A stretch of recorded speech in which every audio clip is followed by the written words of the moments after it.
Hello, everyone. Thank you so much for joining me for day 7 of the Light Wellness Experience Workshop. Congratulations, you made it through all 7 days, and I want to thank you so much for joining me for the Wellness Experience Workshop. And of course, if you have any questions, please feel free to reach out directly. If you have any comments, drop them in the comments below, and we'll get anything that you need answered. All of this is designed to support you, to provide you tools and resources that you can use at your disposal whenever you need to, especially in your existing environments. Sleep health is such a primary topic when we are concerning ourselves with light wellness applications. We've talked all week about circadian health and the wellness pillars that rest on that foundation. And as you know, the primary biofunction of circadian health is our sleep-wake cycles that kind of set the tone for regulating when day active genes and evening active genes are going to be able to perform their functions and support our system. So with that said, we have today a special guest, Professor Michael Gradisar out of Flinders University in Australia. He is a sleep psychologist. He has done a wealth of clinical research and now provides tools and resources for community members in order to learn about sleep health and enhance their sleep health. And he's going to be able to discuss that with you. If you recall, yesterday we had a very in-depth conversation about employers, right? The light wellness for small business owners.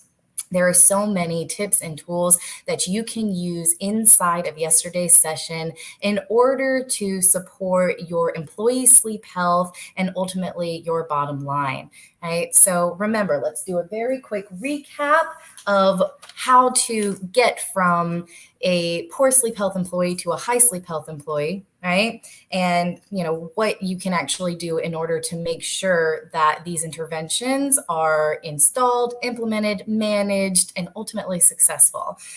So of course, first and foremost, you have to provide your assessment, right? What information about my employees and my work site can I use to select an appropriate sleep intervention? And remember, that can be a sleep intervention in the built environment. It can be a program that you set up internally where you train your management team in order to be able to identify signs and symptoms of fatigue and then address them later. It can be an external system or program that you offer through human resources, right? So just remember, the first step is assessment. Number 2, planning and management. How will I empower and encourage my employees to participate in these programs or in these environments? Number 3, implementation. What supports do I need to put in place to make the intervention a success? Is it a control system? Is it a management team? Is it an online education platform, right? And number 4, evaluation. How will I measure whether the intervention is successful and sustainable?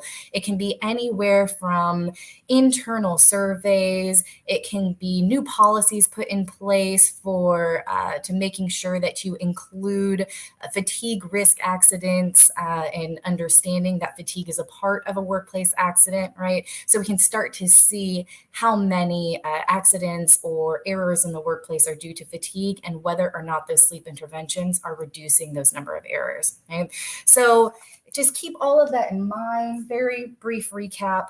And with that said, we know a poor sleep health employee is going to be or cause much more risk for an employer. A moderate sleep health employee is going to be getting the job done, but maybe every now and then having a few errors. And then a high sleep health employee is typically your most productive and your most effective workforce. So we have Mr. Michael Gradisar, as I mentioned. Please use him as a resource. Ask questions, drop comments, and let him answer a little bit more about this sleep workforce and other demographics. Right, we're going to talk about teens and maybe infants. Right.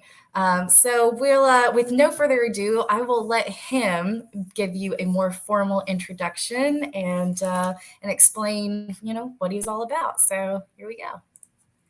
Hello, Michael. Hello, how you doing? I'm doing very well. Thank you so much for joining me today. And thanks for inviting me from the other side of the world.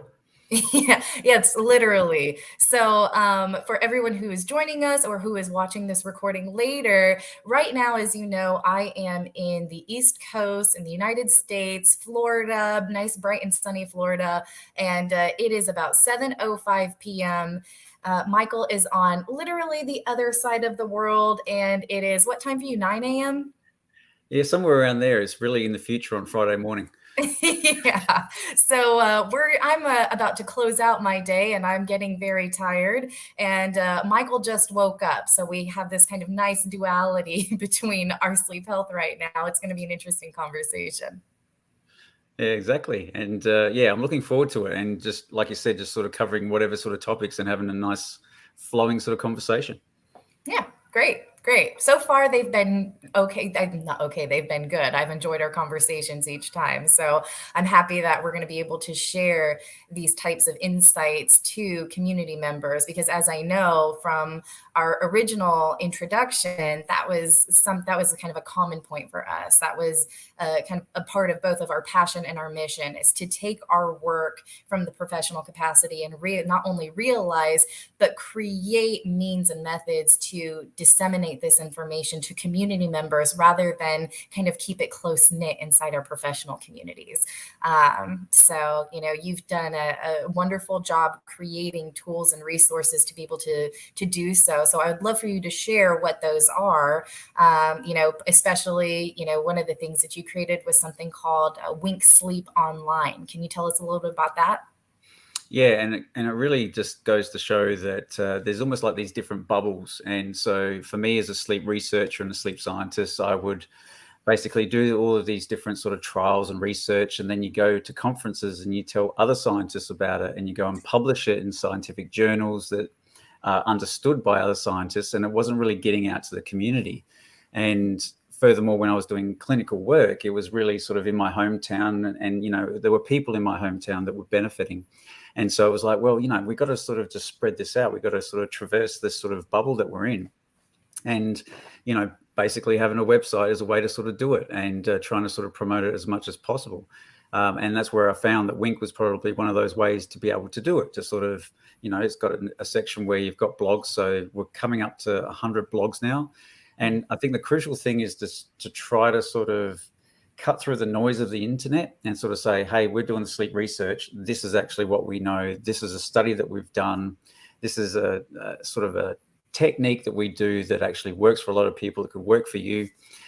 So people can subscribe to that as well. So we give a little bit of extra sort of tips and so forth and discounts and offers and all that sort of stuff for our subscribers. We've also got a membership if people really want to get really involved and learn a lot more about sleep. And, like I've mentioned to you, we've got online courses that people can start to do this, and they don't necessarily have to be from a health professional background because when we have people coming in for treatment for sleep issues, they come from a whole range of different backgrounds. Yeah. And we're teaching them to become sleep therapists. The clients become the sleep therapists so that they don't have to come back and see us. They can, re-implement things and so forth. Yeah. So people can, if they're really interested, they can learn those sorts of things as well. So it's really about just trying to provide credible information, but not in a really sort of researchy, statistical sort of way, but still try to teach people the importance of research and why that helps us to know what works for sleep and what doesn't. Yeah, absolutely. So you say who is a part of establishing Wink Online and kind of setting, doing the research, disseminating the information? Because I know it's not just you, right? Yeah, it can't just all be me. It's really just a lot of the people that have been coming along for the ride, when I've been working and have probably gone on to, greener pastures. And it's sort of like when something comes up, we go, hey, you want to be part of this? And, we can do this sort of aspect to it. And I think I'm just fumbling along as I go. So they're sort of like the sort of silent partners, so to speak. And I'm the sort of face of it because, they sort of think that I've got the LinkedIn profile probably to do that sort of thing. But definitely we're a collection of people and we're very like-minded and we've got our own sort of special skill sets as well. But yeah, unfortunately, this is the face. I think they've got pretty faces, but unfortunately at the moment, this is the face of Wink. Well, sometimes it's about the face, but it's also about who's willing to put their face out there and who's willing and able to communicate in this kind of way. I know it is not easy, getting up here and doing live interviews or doing conferences. It takes a special type of confidence and skill set to be able to deliver information in a kind of face-to-face format, even online. Right. So which a lot of your courses are on Wink, are online courses. So yeah, I appreciate what you're doing and, your passion and fervor in making sure that that information is broken down, interpolated, and reproduced in a way that's easy for communities to digest and apply, because that's so important. That's what this is all about. Like you said, a lot of this information gets stuck cycling through, scientists and researchers and medical journals and science journals and whatnot. And at the end of the day, yes, it is doing good to be able to have the R&D so that we can further advance technology and advance practice. But we can't advance if we can't get the communities on board, and we can't get the communities on board if they just don't understand it and they don't have access to it. So that's why I think that the Wink platform is a very beautifully crafted platform. And thank you for creating it.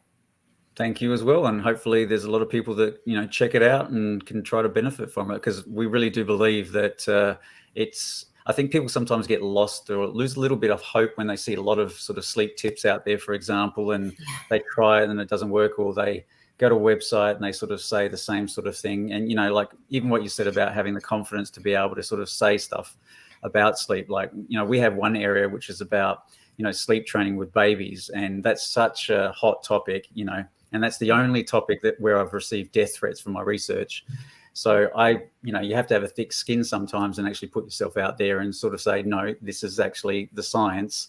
You don't have the facts to back it up, etc. And I think just in this last 2 years, how important it has been to just listen to science and how much, it can relate to sort of life and death as well. But, at least sleep is a nice, happy topic that we can talk about. Yeah, absolutely. But then when we start applying sleep to life and death, right, it can be scary. It's not just overwhelming and it's not just disheartening sometimes. Sometimes it's scary because of the information that is out there. And so being able to reframe it in a way that says, don't be frightened by this, be empowered by this. Don't look at this as, this is what's going wrong, but this is how I can correct it, right? It's all about how you approach it. So with that said, I would love to talk a little bit about some of, those details, right, that are inside the Wink online courses. And, one of the missions of, do you hear that thunder here? We're getting a storm brewing in.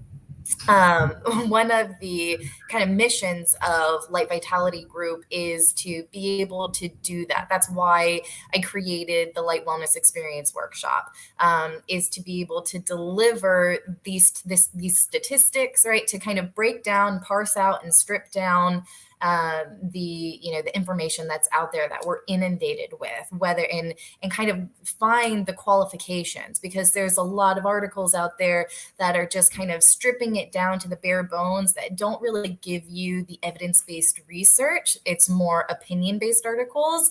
And so how do you know who to trust? So LVG likes to look for, those publications, interpolate them, and then break them down and say, this is what you can trust. This is what you probably shouldn't. This is what you need to understand from this if it's confusing. And this is what you need to understand if it's not thoughtfully explained enough, right? And to deliver information in that way. So I'm on board. I'm totally on board with what you're doing. So let's talk. One of the, questions that comes up a lot in these workshops or in my one-to-one consultations is, of course, melatonin. Because melatonin is kind of that primary biofunction, the secretion and suppression is that primary biofunction of circadian health that starts to set the tone for how your rhythms are going to align. It's why regular jet lag, a travel jet lag is such an issue. It's why social jet lag is such an issue in today's modern society. And of course, sleep chronotypes are a part of that conversation as well, if that's something you want to touch on. But, what's and then of course people are always asking, natural melatonin? Is it better for me to try to manage and produce melatonin naturally, or homeopathically, if you will, or to take some sort of a synthetic supplement? What are the pros and cons of that, and what's really going to work for me? So I'd love for you to touch on that. And just as a reminder to everyone who's listening, which I'm sure, Michael, you will reinforce, is that everybody is different. Everybody's body is different. Your behavior is different. Your lifestyle is different. And so when you do get frustrated because you've read these tips, or are trying to apply them to your life, and it's just not working out the way that you wanted to, or in the timing which you wanted it to, we encourage you to have so much patience with yourself, with your body, with your process, and really listen to trusted resources, as such as Michael. So go ahead, take it away. Sounds great, and thanks for the introduction. And sort of to sort of segue into melatonin, historically, my mentors were some of the forefront researchers and clinicians when it came to doing actually light therapy for our circadian rhythms and our body clocks, our chronotypes. And so we were really basically developing as people that sort of would say, okay, let's learn the skills, not necessarily go for pills. And even melatonin was something that we thought, okay, that's something that's considered a pill. That's not something we wouldn't necessarily want to explore. And then probably around about 2010, that's when we had a bit of a turning point when it came to sort of like doing light therapy and making it more commercially available for, people out there in the real world, as opposed to us, just doing clinical work and science. And I'll sort of speak a bit more about that when we talk about teenagers later on. And I definitely recall this experience being over in Europe and starting to get prepared to come back to Australia, the whole jet lag issue, and trying to sort of get our circadian rhythms prepared for that trip, so that when we came back to Australia, we could more easily get back into our 9 to 5 sort of work day and school day, because, my kids were there as well. And it is pretty tough. People would know, if you've gone to another country, it sort of taxes the body to sort of change your circadian rhythms. But when we went and did this again in 2012, I just happened to have this sort of range of different experiences when I was going to, say, the Netherlands and to a conference over in the UK. And this is where I started to learn about melatonin a lot more, and even had the experience of using it. So I had a colleague that said, the wonders of melatonin. I was being a bit skeptical. She was like, oh, no, I'll get you some. She went to her bathroom, comes out with this little, sort of capsules of tablets and all this sort of stuff with melatonin. I don't know where she got it from, but I trusted her. And from what I was learning, I was like, okay, so if we use light and we use melatonin as well, we've probably got a second tool here. Well, I was really amazed at how well we adapted coming back to Australia when we added on melatonin. And so I was sold from that sort of experience and started to get into it a lot more, started writing about it as well in research articles with some of the greats. So really, like what you said, is that, yes, we do have this circadian rhythms, and we're all different, individual differences. And hopefully we'll talk about that. That'll be a theme that comes up a lot during this, talk. But your melatonin rhythm can be different. It can, if you're a late chronotype, your melatonin is going to start to increase from your brain in terms of secretion, and rather than sort of peaking around midnight, it's going to be well after midnight. And if you're a early chronotype and you're struggling to sort of stay awake after dinner, and you're sort of waking up at 4 or 5 o'clock in the morning thinking, I'm not going to get back to sleep, you're the sort of early type, and you're going to be producing melatonin earlier in the night. So that's really our natural melatonin production. I'm going to skip over homeopathic melatonin because there is not much melatonin in it whatsoever. And this is really disappointing that we still have those on the shelves. Even a client that I started to see had already gone ahead and bought homeopathic melatonin, paid $30 for it at a pharmacy. And I was like, oh, that's such a shame. You should get your money back, because you may as well have bought a chair and eaten that or something like this. There's just not that much there. So, and I think the issue is that people can access melatonin, especially over in the US. You can go to Walmart, you can grab some off the shelf. I've done that too. I've gone to the pharmacies and so forth, and they don't know what type of melatonin to get. And there's lots of different types. And even once you've found that type, you've got to work out when to take it in relation to your own chronotype. And that's really, really important. Yeah. So yes, you can go and get it at a pharmacy. Now, the quality or the reliability is probably a good way of saying it, but the reliability of what you're buying off the shelf, that can vary. It can vary within the actual, case that you've got, or as it can vary across different brands, the same brand and so forth. But there's more reliability if you go and see your doctor and you can get some prescription for it. And so, I realize there's going to be different sort of variations when it comes to accessing that sort of pharmaceutical grade melatonin, whether you're in the US or the UK, Australia, Europe, and so forth. But you can also, in some instances, get what's called compound melatonin. So you go to a compound pharmacy and they can actually make it for you. It takes a couple more days for it to happen, but you can at least sort of be feeling a bit more confident about the quality of that. But suffice to say that when it comes to melatonin, it's going to have basically some instructions on there that will probably say take 30 minutes before bedtime, take an hour before bedtime. If you go to Walmart, there's a whole range of different ones, and it's like, which one do I choose? So hopefully, if people have any questions, I can try to answer some of those questions.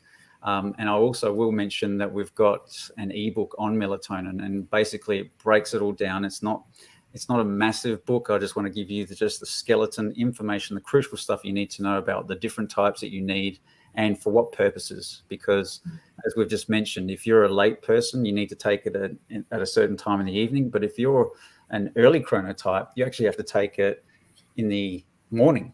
So completely. And if you want to travel westward or eastward for jet lag purposes, again, you've got to take it at sort of different times depending upon your own chronotype. And so that's part of what can be so frustrating for individuals who are trying to, they're just reading the instructions on the bottle and it doesn't work. And they think, oh, this was a waste. But it's not so much that the medication isn't working. It's that it wasn't used in the proper timing based on their biology, if you will, or their physiology more so. So there's a lot to be said for, really understanding that these nuances in our body can, that they make all the difference. Understanding those nuances makes all the difference in how effective you're going to be able to, kind of master your sleep wake cycle. And then on top of it, like you said, you might have a lifestyle that isn't necessarily aligned with your sleep chronotype. And you might not know that, right? So even if you know what your sleep chronotype is, you might not have a lifestyle that's aligned with it. And it makes it that much more complicated to be able to achieve, high sleep health results, and, overall health and well-being. Right. So it can be very frustrating. I think it's interesting that you promote, using, like, of course you want your body to be able to produce melatonin naturally and not suppress it, right? Because it's the same concept with light, right? If we're getting the wrong type of light at the wrong time of day and we don't have a schedule that matches our sleep chronotype, then how are we going to know? It's just like with using a melatonin supplement. How do we know when we should be getting the right type of light at the right time of day in order to suppress our melatonin or to allow our body to release it? And then on top of that, we can kind of double down on our melatonin production, if you will, if let's say 2 to 3 hours before our sleep chronotype, or optimally is releasing melatonin, we're reducing that blue spectral light output that suppresses melatonin. But then again, once you start kind of set the tone for your environmental cues, now you have kind of this pharmaceutical cue, if you will, that, you can ingest and double down on your melatonin production. So there's a lot of balance that goes into it. And I think it's interesting that you're able to provide that insight inside that module.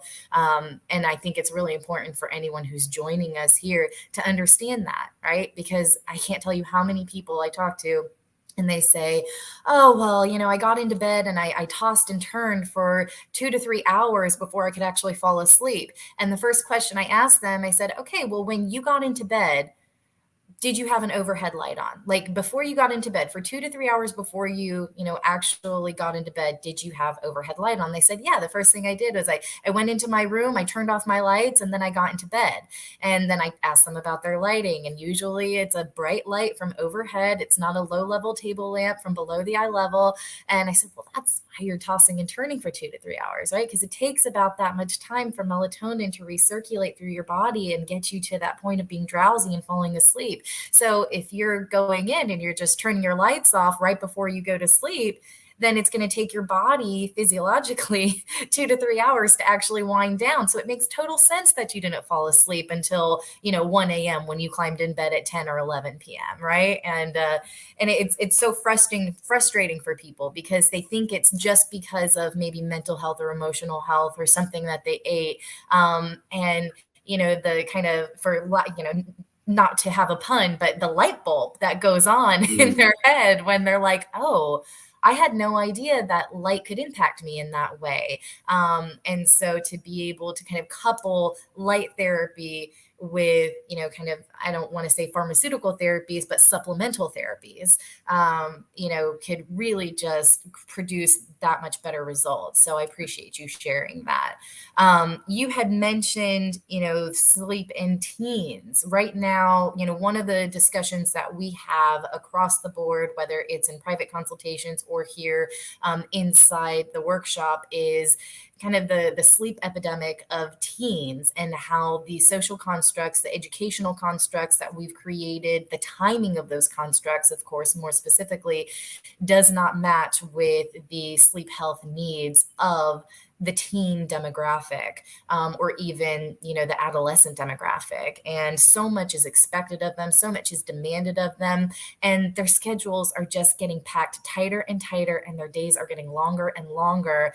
And we think it's because we have more of a means to be productive, but we're really infringing on that productivity by not giving them, what the recommended hours of sleep are for their age demographic. So this is where your work started. Can you share more about that? Yeah, it was really just by fluke that we sort of went, okay, let's have a look at sort of pediatric sleep. And then we just noticed that the sort of teenagers the people that would come to our clinic were teenagers, just one after another. And they were almost like a cookie cutter. They had the same sort of issue. I go to bed, I take a long time to fall asleep. When I do fall asleep, it's very late. A lot of these teenagers are falling asleep after midnight, have to get up at 7 o'clock in the morning, get ready, travel to school, and they're absolutely dog tired. And then on the weekends, you will see that they will still stay up late because it's their time. They love to do their own sort of things, and they'll sleep in. And when they sleep in, they're trying to catch up. And, the research since then has shown that the sort of 2 nights of recovery sleep on a weekend is not enough to compensate for that 5 days of sleep restriction. And that's something that builds up over the entire term. So it's a real problem. I mean, this is what we're experiencing in Australia, but our teenagers, they'll go to school and start school at 8:30, somewhere between 8:30 and 9 o'clock. And so, someone like Professor Amy Wolfson, who's been looking at this for over in the US for quite some time, really has catalogued so well how that's what used to happen in the US. But then it changed to sort of like a 7:30 a.m. start time, which we can't understand. Our teenagers probably wake up or are just starting to wake up around that time. And yet in the US, they're saying they actually have to start school. Yeah. And for an older adolescent, that is just such a contrast. It is so in the opposite direction, which is really, really unfortunate. Interestingly, we've gone through a massive experiment throughout the world where we're basically now going through home quarantine and lockdowns and so forth. And the data coming out now for teenagers is showing, because they don't have to get up, get ready, and travel to school, they're using that time to sleep. And they are increasing the amount of sleep, and the schedules are actually shifting a bit later. So, some of the data are showing, depending upon the country, that they're falling asleep and getting up probably an hour to 2 hours later. That's fantastic, but unfortunately, that means when we go to face-to-face teaching again, they've got to now try to shift back 1 to 2 hours, and that's a struggle. So I'm actually wondering if the epidemic that we have for teenage sleep across, you've got it across the US. It's actually across the world when we look at the data. And the US is not the worst country or region for poor teenage sleep. Oh, I want to know what that one is. Yeah, it'd be interesting, even if your listeners, your audience can even sort of put in the comments and guess, even like which country as opposed to which region. Yeah, do that. Yeah. Everyone who joins us, please drop a comment, ask. Let's see. We got a pop quiz. What region of the world has the highest sleep epidemic for the teenage demographic? Do you think you know? Do it. All right. Yeah, see if they've got it. So yeah, I guess I'm a little bit concerned that we now know what's happened over the past year, but now we're getting teenagers that are going back to school, and that shift, that's going to be so hard for them. I reckon we're in a little bit more trouble than we were pre-COVID, that we're going to see a lot more sleep restriction in our teenagers. And I think, if anything, this data is clearly shown, and you've had it over in California. They've managed to sort of, really promote this at the policy level to really sort of start school times later, shift it from 7:30 to 8:30, just do it like what Europe does, what Australia does, New Zealand, etc., and give them that extra hour of sleep. In fact, it's not an extra hour of sleep. Like across a school week, that's 5 hours of sleep. With all these policymakers, I mean, maybe they restrict their own sleep, but that's really, really important for physical health, mental health, all those sorts of aspects. And it's absolutely just so important. Absolutely. I think some of the statistics that we've also seen come out is, not only that the hours of sleep are shifting, so it's going to be hard to, revert back to the kind of existing structures that we have, but that because of the fact that there has been so much fear of being outside, and the fact that teenagers tend to be more invested in the digital interface anyways, they're not getting outside anywhere near as much. So not only are we shifting their sleep, but we are limiting and restricting the amount of access they have to natural daylight, particularly in the early morning hours, because as you said, they're waking up later. So they're setting their rhythms for later in the day. And, that can be very problematic. I like to tell individuals, when they, especially clients of mine in the business world, if I'm doing business development consultation for individuals or for companies trying to break into, the light and health market, one of the things that I'm constantly battling with or contending with, if you will, is the fact that they travel for work, right? They might live in the East Coast and are traveling internationally or traveling to the West Coast, and then they have to come back and they're so tired for meetings. And, they always say, well, I'm still trying to catch up on sleep. And correct me if I'm wrong, or, enhance this, if you will, but you never really catch up on sleep. Once you lose sleep, sleep is lost forever. It's not so much, and you kind of mentioned this, I think you phrased it differently, but it's not that you are catching up on sleep. It's more about how quickly can you realign and reset your circadian rhythms so that you can balance, right? When you were saying you were traveling to different conferences and between different time zones, how quickly can you get yourself back on track? And I think that's important for people to recognize, that it is not something where I lost sleep and now I've caught up on it and now I feel better. Because if you lose 5 hours of sleep and you try to sleep an additional 5 hours, you're not resetting your rhythm. If anything, you're just kind of phase shifting all over the place with your sleep cycle, rather than, trying to use the proper tools and resources, like using the right kind of light and the right timing and the duration of time in order to kind of balance those sleep-wake markers. And then hopefully in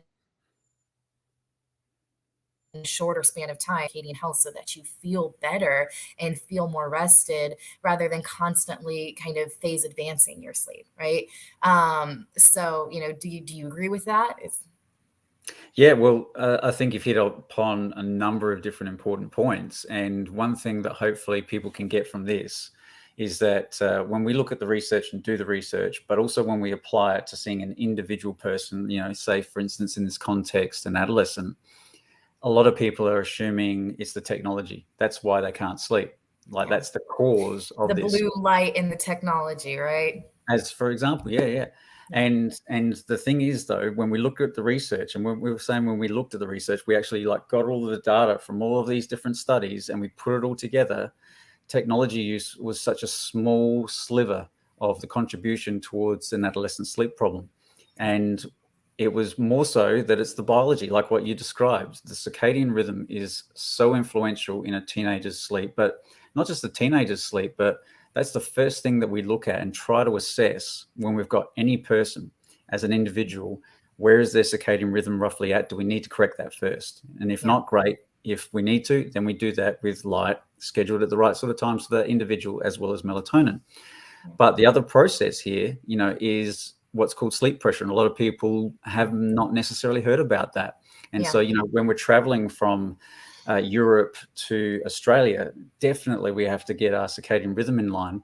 But there's also this manipulation of sleep pressure. It's also what happens to teenagers. They're sort of just restricting their sleep so much, they're building up their sleep pressure. Yeah. And then on the weekends, it's just like this burst of extra sleep. But it's this magical mix where they're just seesawing and just going from restricted sleep to catch up sleep, but still delaying their circadian rhythms. It's an outright mess. Yeah. So when we actually go to treat some of these teenagers, we have to say, okay, we're putting sleep first. And on these certain days of the week, you're not going to go to school in the mornings because you've got to basically listen to your body. This is when you get darkness. This is when you get light, and so forth. And you're right. We do emphasize, and it is crucial that they get light in the morning at certain times based upon their individual chronotype. Yeah. But to take an extreme, we've definitely seen almost like the worst circadian rhythm disorder, which is what you would call a non-24-hour circadian rhythm disorder, where the teenager is just basically drifting 2 hours later every single day. Yeah. And their life just gets ruined in that sort of way. They can't attend appointments, let alone going to school. Yeah. And what we notice when we look across these sort of rare cases is that these teenagers are not going outside at all during the day. They've completely lost structure. They reside in their rooms, and it's like a cave. And lo and behold, what happened? We had COVID happen, and how many people, then went into their cave? They didn't go outside. So as much as it's important to get light in the morning, it's also important to also get that extra light during the day, at least in some sort of doses as well, if not, a nice big dose. Especially during the post-lunch dip, right? When you kind of develop more of that sleep pressure in the middle of the day, right? Our body hits that kind of relaxation point.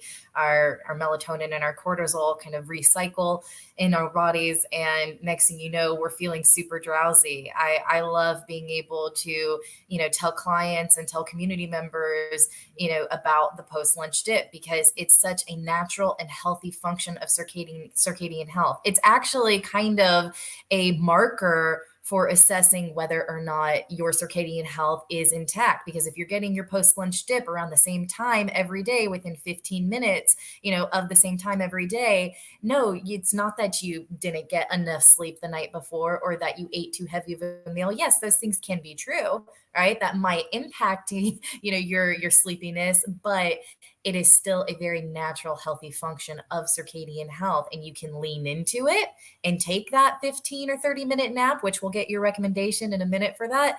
Or you can try to suppress it by going outside and getting natural sunlight and suppressing melatonin, so that you can get over that post-lunch dip, right? That's, I think that's a really interesting point inside that conversation. And the fact that when people are throwing their cycles off so much, it's kind of like they're experiencing that natural post-lunch dip all the time, right? It's like the sleep pressure, you go to sleep, you wake up, and you still have this kind of constant sleep pressure, and causes this sleep inertia, if you will. Am I using that correctly?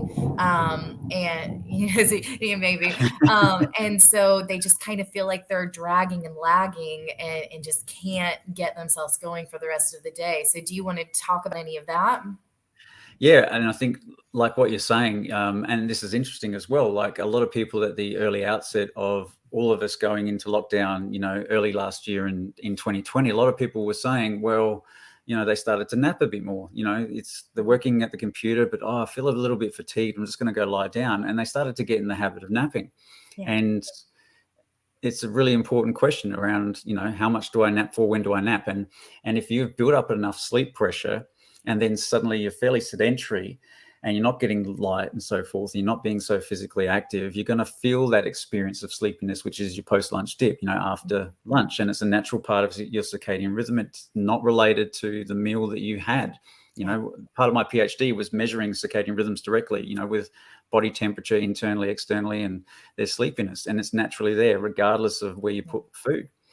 So the best thing that people can do is to try to maybe either, like you say, maybe push through it. And the best way to push through it is to do the opposite, be stimulated, be active, go outside, get that bright sunshine as much as you can. Even if it's a cloudy day and it's not raining, you're still getting a significant enough bright light. Yeah, maybe not rely so much on caffeine, right? Well, I'll give you the option. There's going to be some people that are just going to say, oh, I need something like that. But anyway, if we look at napping, just napping alone, a study that was done at Flinders University that was looking at no nap, 5-minute, 10-minute, 20-minute nap, 30-minute nap even. The 10-minute nap was the most ideal nap for getting increased alertness for 3 hours thereafter. And other studies have shown it to be 20 minutes. So we're talking about somewhere between a 10 to 20-minute zone that you can actually have a power nap. How does that relate to doing it yourself? Well, the other key thing to understand is that with these napping studies, it wasn't like pure 10 consecutive minutes of nap. It was just accumulated. Some people are just going into light sleep. They can actually just spontaneously wake up. They thought of something, they heard a noise, they wake up and they hear something. So you could actually experiment. People can experiment with this. They can sort of set their alarm for 20 minutes, 25, 30 minutes and try to lie down, but simulate that sort of napping experience. Don't go and lay on top of the bed. Actually lay under the covers if you can. Hopefully you can actually get up out of bed. You don't go, oh no, I need a bit more. Again, you've got to experiment because you really got to get that brief nap, but also see if you can be in a high traffic area. It's so that you don't go too deep into deep sleep and it makes it hard to be able to have that sort of power nap. So have a play around with it, see if you can get that sort of ideal time. You're going to feel a little bit groggy because even in a 10-minute nap, you do get a little bit of deep sleep. If you push it towards 30 minutes and you get a solid 30 minutes of sleep, you're definitely going to get some deep sleep. Believe it or not, it doesn't necessarily affect your time that you'll fall asleep that night. Theoretically it should, but the data is showing that it's not necessarily the case. Because it's a part of your rhythm. Yeah, exactly. And see how you go with it. What sort of, do you want to push through it, walk outside, or do you want to sort of experiment with doing some sort of power naps? So I will say for some of your listeners, and you can slap me on the hand afterwards, that you can have what's called a caffeine nap. So whether you're in Britain and you have black tea, or India, or if you like your coffee because you're in Scandinavia, USA, etc., you can actually have a caffeinated drink, for example, before you have your power nap, so that when you're actually starting to wake up after your power nap, this is when peak levels of the caffeine will then sort of compound it. And the research has shown when you compare just brief nap versus caffeine versus both are better than each individual one. So we're kind of looking at the polar ends of sleep and wakefulness, where we're saying, okay, in order to get a better sleep, reduce that lighting, take a melatonin supplement, but then in order to be productive after you get that sleep, this is the duration of a nap you should get. And if you can, take caffeine and let it process through your body, that you're going to get that much more of an enhanced benefit from it. I actually read about caffeine naps a few years ago, and I was like, man, I want to try that. I've never been able to successfully do it though. Drink the caffeine and then fall asleep. It hasn't been my forte yet, but I look forward to the day that it is. So no, I think that, thank you so much for that information. one of the kind of tips that I had read before, and again, this information and these interviews are to flush things out so that we understand them and make sure that we're getting the accurate information, right? So some of the things that I've read in the past were, if you did have the means to be able to sleep, so let's just say for shorter shifts, right? If we're talking about a typical 9 to 5 job, yeah, we're looking at probably only a 10 to 20 minute power nap, and that would suffice for you. Otherwise, you are going to experience some sort of, lag or sleep inertia, and that might, be difficult for you to come out of and get you back into productivity mode. But for extended or prolonged shift works, like maybe 16-hour shifts for nurses, or for firefighters who, at least here in the US, are 24 hours on, 48 hours off, they can get a 2-hour nap and experience, of that same level of the next 3 to 4 hours being much more highly productive afterwards. So can you kind of talk about that, the difference between maybe a typical, shift or day active shift versus a prolonged or an extended shift? Yeah, exactly. And probably also one thing we should mention about the power nap is that the only reason you would nap is that you're not getting good quality sleep or not enough sleep. So if you've got enough sleep, but you've got something breaking up your sleep, like sleep apnea, periodic limb movements of sleep, where your muscles and your legs are sort of just moving in your sleep and not allowing you to get that refreshing deep sleep, then you're more likely to nap. Or if you're not getting your sleep need met during a week, or you had a really terrible night, that's when you'll actually nap. So these studies that have looked at power naps actually restrict people's sleep the night before to about 5 hours. So hence why that increases the probability that they will nap, and they can actually see that demonstrated. Okay. So if we look at people that, like you're saying, are doing these sort of extended shifts, and you look at the research where they are provided with a power nap, it's not enough. It's just not enough sleep. If you're doing a 16-hour shift, or if you're doing like 24 hours, you need to get a bigger nap. You need sleep, basically. And if people understand that sleep in adults goes through these sort of roughly 90-minute or 1.5 hour cycles, it'd be wonderful if you could at least sort of just go from into deep sleep up into a lighter stage of sleep and then continue on. I know that, they can't sleep for too long. Ideally, it'd be great if they could sleep for sort of 3 hours, go through a couple of those sleep cycles and allow themselves to keep going. It's got to be individually tailored. It depends upon that particular roster, that particular chronotype of that person. So as much as we're sort of giving some sort of, insights and tips and strategies here, this is like broadly speaking, but that's going to help a lot of people. But there's going to be some people that just need that extra help, that more sort of individual and tailored sort of help. And if people are sort of thinking about that, they can go to places, like yourself. They can go to even like sleep disorder units that are affiliated with a hospital or a university or something like that might be close to them. So that could really be helpful to really sort of just tailor it and almost like layer it. So this is going to help most of my clients or most of my employees, but some are going to need that extra sort of help. Yeah. And it's going to be very difficult also because, again, you can tell someone, you can educate them about this, but whether or not they're going to implement it and practice it, or have the means to be able to implement and practice based on their own willpower or the restrictions placed on them by their employer, right? So it's this balance, you just don't know what you're sharing is actually going to be acted on and achieve those results and see those benefits. So this is a much broader conversation. We don't even have the time for this kind of a conversation. So maybe you can join us again in a future workshop, right? And we can have that conversation about what types of changes need to be made in our infrastructure, in our social structure, in our employment structures in order to support the sleep health of employees. That's a very different conversation. It's a very frustrating conversation. You can hear, you can see the frustration, you can see the pain in community members and in individuals who don't feel like they're able to take care of themselves because of this restrictions placed on them due to their lifestyle needs and their lifestyle requirements outside of their sleep health needs, right? So, this is a hot button topic, and it's sad, right? So yeah, this is me officially inviting you for a future discussion with our platform. So that said, we've been talking for a long time. It has been an incredible conversation, wonderful insights. Thank you so much for sharing them.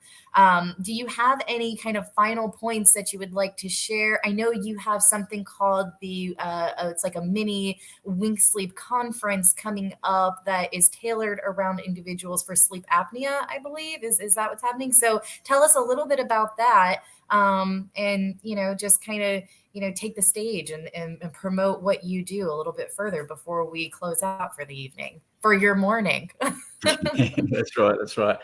Thanks. Yeah, it's just another way to sort of get sleep science directly to the people. So I guess I've been on organizing committees for scientific sleep conferences, and usually the people that go there are the scientists and sleep professionals, and they can be quite expensive as well. So people don't necessarily get that sort of direct, early sort of research before it even sort of gets out into the scientific journals, and then it sort of gets translated through the media. So having conferences that are online and virtual, but from scientists, and having Q&As in there and all that sort of stuff, and having certain themes that we're saying we're going to look at this topic and we're going to try to sort of get some of the best people to sort of talk about it. That's just another aspect of what we're doing at Wink Sleep. So we've already had one conference where we basically got like a dozen junior sleep researchers from around the world that I think are just doing fantastic things. And people can actually sort of access that if they want to. So we do have replays as well. Awesome. But coming up in January, that's when we've got basically the psychology of sleep apnea, because sleep apnea is a medical issue. It's really physiological. If people don't know, as you're sleeping, you're relaxing, and there are sort of different causes and so forth. But if you're not breathing to the point of actually stopping breathing, you're not getting good quality sleep, and that's going to affect how you are during the day. And I think what's happened, and this was invented in Australia, is that we had CPAP therapy, almost like a vacuum cleaner on blow that's been put on someone's face to sort of open up those airways so that they can breathe and have better quality sleep. And now that's turned into a multi-billion-dollar business all around the world. But the way I actually started out in sleep was to work as a clinical psychologist, working with insomnia, working with circadian rhythm disorders, but attached to a sleep apnea unit as well. So we did have that sort of multidisciplinary approach. And it was fascinating to see the doctors go, this person's got sleep apnea, give them CPAP. How come they're not using it? And it's like, yes, it's a human being. They have certain behaviors, emotions, and motivations. And that's where the psychology could come into it. And so this conference is really about learning about the psychology behind it. So we've got Professor Colin Sullivan, who's actually the inventor of CPAP. He's going to sort of start the show with us. Yes. And we're really sort of tapping into different themes. So we're sort of like looking at what sort of things do we know in terms of motivating someone to actually use CPAP, what's going to extend the use of having it so that they get better quality sleep. We're also looking at what people don't actually realize is that you don't pigeonhole these things. You can have sleep apnea, but people are also developing comorbid insomnia. And so we're going to have discussions about what we think is happening, like how do you have sleep apnea and develop that into insomnia? What are the treatments for that? Does it actually help if you do even CBT for insomnia? Does that help to sort of treat the insomnia? Does it have an effect on even the sleep apnea? Yeah. And what order do you put these things in? So we've got speakers from the US, from Iceland, from the UK, from Australia. So people can check it out. There's actually a bit of a timetable in terms of like the topics that are going to be spoken about. So that's one aspect. And, just have a look around the Wink website. And if you can, sign up to our newsletter. So, it's free and you can sort of just keep in touch. And each week we really just try to sort of tell you about some topic about sleep or some study about sleep. So people are just really understanding and accumulating really evidence-based knowledge about sleep, and not only just about how it works, but what you can do to actually make sleep better. Yeah. Awesome. Thank you so much. And I think this is going to be a wonderful conference because, again, we didn't even touch on this. This is a whole nother layer of discussion. But, sleep health isn't just always about, your circadian rhythms. It can be about comorbidities. And that can be mental and that could be physiological. It could be kind of immune system response. response even. So there are so many different reasons why you might, individuals might not be achieving the results that they want in the timing that they want. And so again, I think that's a perfect type of conference for individuals to understand how to be patient with their process and their body and find a way to really connect to their body and their environment and interventions that are going to work for them as the individual that they are, the unique individual that they are.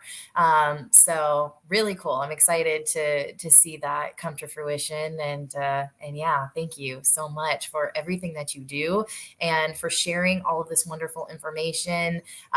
For those of you who are joining us or who are watching the recording, please feel free, or I will be dropping the Wink Sleep online web address in the comments. I will also put it on, LinkedIn. We'll put it on our YouTube channel. Let me take a quick look and see if there is anyone who asked a specific question for today's session.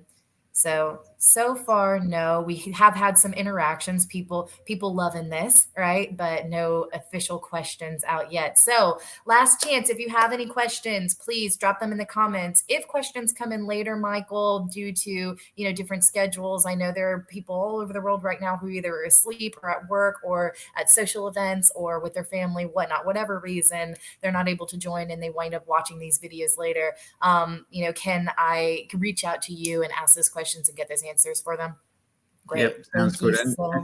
And this sort of thing happens, I teach about other topics about ethics and so forth, and people are awake about it. As soon as I talk about sleep, people fall asleep. So maybe that's what's happened and everyone's just gone, something like that. Is that why attendance is down? Everyone's falling asleep over sleep? Maybe that's what it is, yeah. But I will say we did ask a question about what region. No one has sort of put it forward, but just to give the answer, teenagers in Asia, they get the least amount of sleep than any other region in the world. So they are absolutely packing in as much as they can during the day. They sacrifice sleep.